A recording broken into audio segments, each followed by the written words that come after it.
que entre le fort et le faible, la liberté opprime et le droit protège. C'est ça. Ce qu'il a dit. C'est-à-dire que quand on parle de liberté, oui, liberté. Mais tout le monde n'est pas égal devant la liberté. Et il faut donner à la liberté une forme, une protection, c'est le droit. Le droit. Et dans le droit, déplacer le droit, non pas est du texte qu'il faut dire, exprimer à l'humain. Ça, c'est très important. Et c'est ce qui est oublié.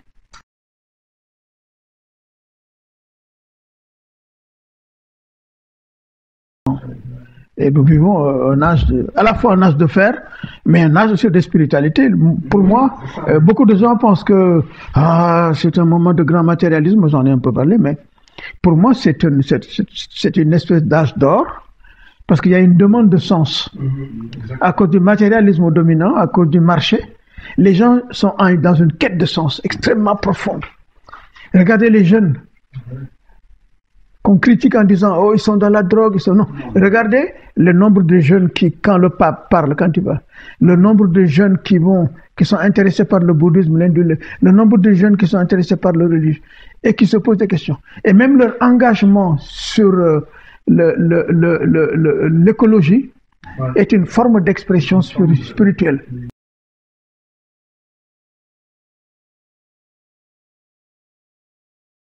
Et donc, nous sommes dans une époque de quête de sens. Les gens se posent des questions tout le temps. Et donc, c'est le moment où le message spirituel doit être connu, connaître, il faut connaître. Et le discours matérialiste écrase le message spirituel. Et les traditions spirituelles, à mon avis, ne se font pas assez connaître. C'est mon problème. Or, les gens demandent, les gens sont en demande. Les gens veulent savoir. Mais malheureusement, les médias sont contrôlés par des forces matérialistes, financières et autres. Mais sachez que les gens demandent. Ce qui fait que moi, je termine là-dessus. Quand vous demandez aux éditeurs et libraires quels sont les livres les plus achetés, ils vous diront les livres les plus achetés, c'est les livres qui touchent aux questions du spirituel, de la foi, même à travers la méditation ou autre chose. Ce sont livres-là, qui sont ces livres-là, développement personnel, méditation, machin. Ce sont les voies du spirituel. Les gens cherchent. Donc les gens sont en demande. Et c'est l'âge d'or. Il ne faut pas écouter les discours qui disent non, c'est pas possible. Les gens écoutent.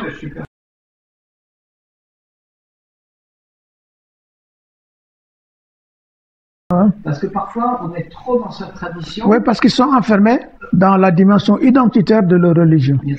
Et dans le religieux, ils ont oublié le spirituel. Oui, exactement.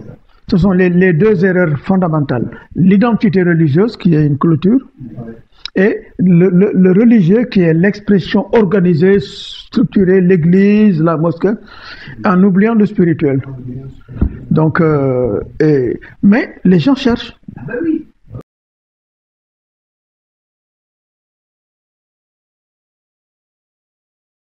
Au Sénégal, les Sénégalais, comme les Africains, mais les Sénégalais sont profondément spirituels. Et cette spiritualité soufie et traditionnelle a fait que nous sommes un des pays les plus tolérants au monde.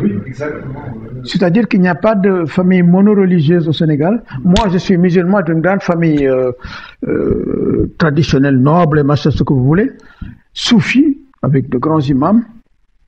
Ma femme, elle est chrétienne. Mes enfants, qui sont nés, j'étais à New York, je suis directeur de l'UNESCO là-bas, ils sont nés là-bas. Quand ils sont nés, ma femme m'a dit, ma femme est métisse, son père est sénégalais, sa mère est française, elle est née en Lorraine. Elle m'a dit, bon, alors ils sont nés, je les amène, je vais les baptiser. Oui, baptise-les, etc. Mais ils sont chrétiens.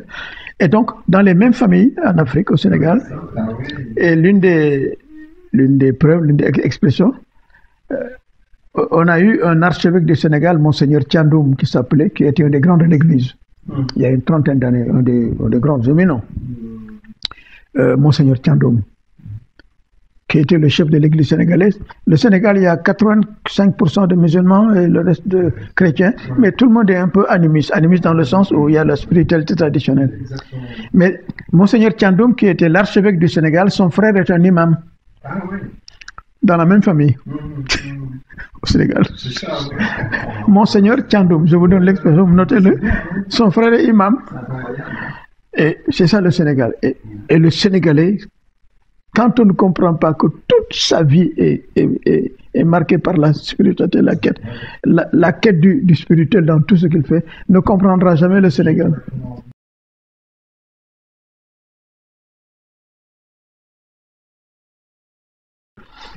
Le Sénégal a eu 4 présidents.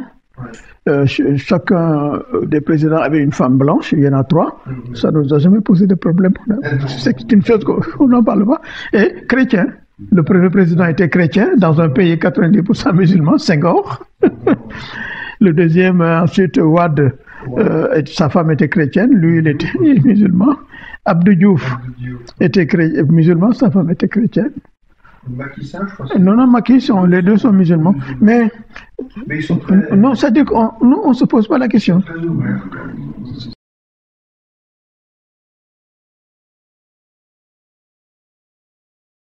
L'une des raisons pour lesquelles le djihadisme, entre guillemets, parce que ces concepts-là, il faut les interroger aussi, ne s'est pas vraiment développé au Sénégal. Ça peut venir, hein, Maxime. C'est que ce sont les confréries soufis, Mourid Tidjaniya, Khadriya, avec la figure du maître de l'homme, d'esprit, qui n'est pas un homme de pouvoir, mais un homme d'enseignement. Serigne Bamba, Tidjani, il enseigne, il donne, il partage des idées, etc. Et c'est cela qui explique qu'effectivement, voilà, les gens, le Sénégal est profondément allergique au fondamentalisme. Maintenant, il y a des groupes, évidemment. Parce qu'il y a des pays comme l'Arabie Saoudite qui ont financé des mosquées ici ou là, dans le haut du wahhabisme, ici ou là. Il y a quelques communautés chrétiennes qui viennent aussi un peu, oui, ils viennent. Mais la puissance, la fécondité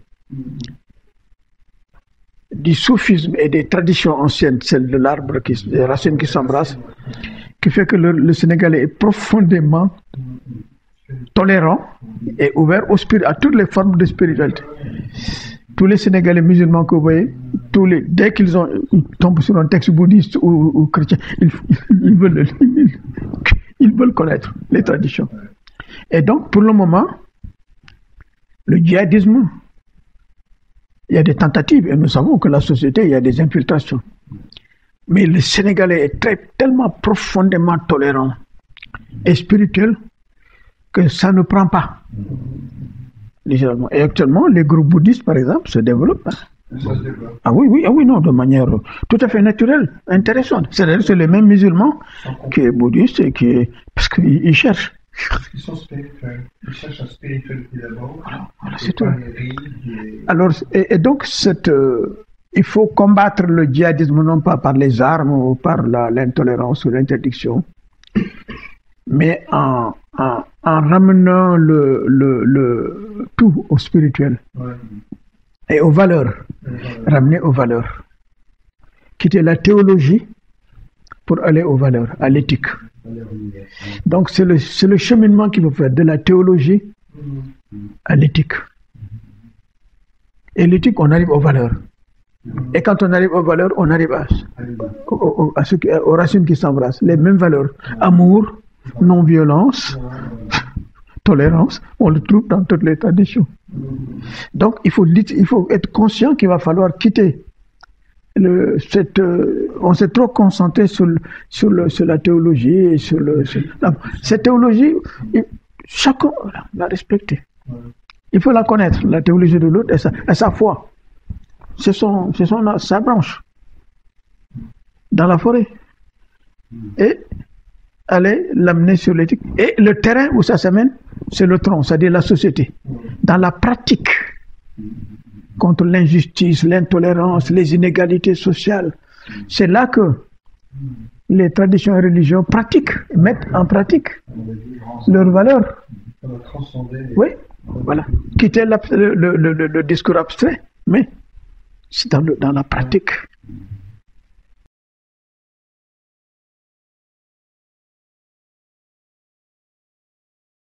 Parce que c'est là que la spiritualité profonde s'exprime. Et ce n'est pas les églises, c'est l'amour, c'est la solidarité, ce sont ces gens qui vont au bord de la mer, qui accueillent les immigrés qui arrivent. Ce sont ces Allemands qui, quand Madame Merkel a décidé d'accueillir, je ne sais pas combien de millions de Syriens chassés par le djihadisme, et que tous les hommes politiques ont dit « Oh, c'est pas possible, l'Allemagne, on ne peut pas, c'est des musulmans. » Quand elle a dit « Je les accueille », qu'est-ce qui s'est passé? Aux gares, aux aéroports, des milliers d'Allemands, des familles sont arrivées avec des sacs de vêtements, de nourriture pour accueillir. C'est des gens qui venaient des villages. Donc, elle a touché quelque chose de profond au cœur des Allemands. Et quand ils ont entendu cette parole, ils ont voulu l'exprimer. Et maintenant, l'Allemagne a accueilli ces gens. Ce qui veut dire que chez les gens, il y a ça. Il faut toucher à ça. Et on ne peut pas y toucher par le simple religieux et le formalisme religieux. Il faut y toucher par l'éthique, les valeurs humaines, et la solidarité des valeurs, et la pratique des valeurs, l'humain, l'immigré, le balayeur, la femme violentée, le jeune homme agressé sexuellement par le prêtre ou masque. Là, être solidaire, être sensible à l'humain. C'est ça le défi. Et c'est là que les différentes traditions se rencontrent.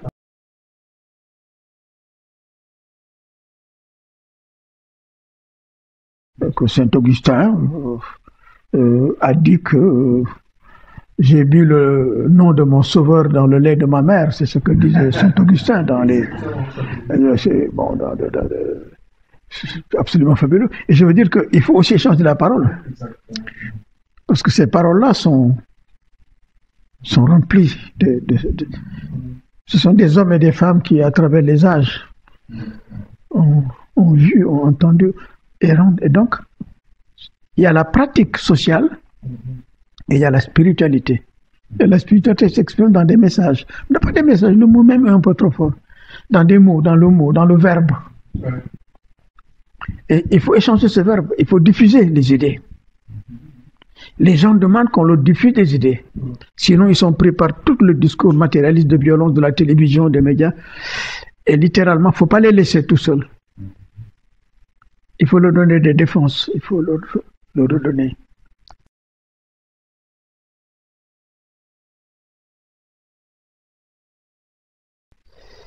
Et donc, il ne s'agit pas seulement d'être fidèle, d'être pratique, d'aller aider l'immigré, le pauvre, la femme, l'enfant, mais il s'agit aussi de dire, moi, selon ma tradition, mon message, voilà, ce qu'est le spirituel, et donc diffuser. Il faut échanger des idées. Moi, je crois, tout est idée, tout vient des idées. C'est les idées ensuite qui sont mises en pratique. Donc, il faut lier les deux.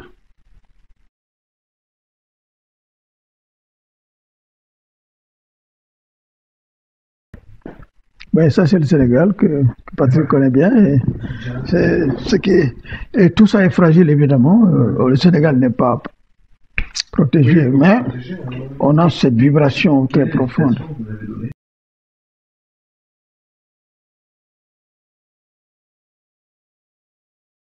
Dans la forêt, quand les branches des arbres se querellent, les branches des arbres se querellent, leurs racines s'embrassent. C'est très beau. Oui, non, mais tout est dedans. Et le défi, c'est le tronc. Le tronc, c'est la société. C'est ce qui se passe dans la société. C'est un proverbe africain, de l'Ouest, là, oui, oui. De l'Afrique de l'Ouest, moi, je l'ai appris dans mes traditions en Afrique. Donc, tout ce que j'ai entendu et appris. Mais c'est africain, profondément africain.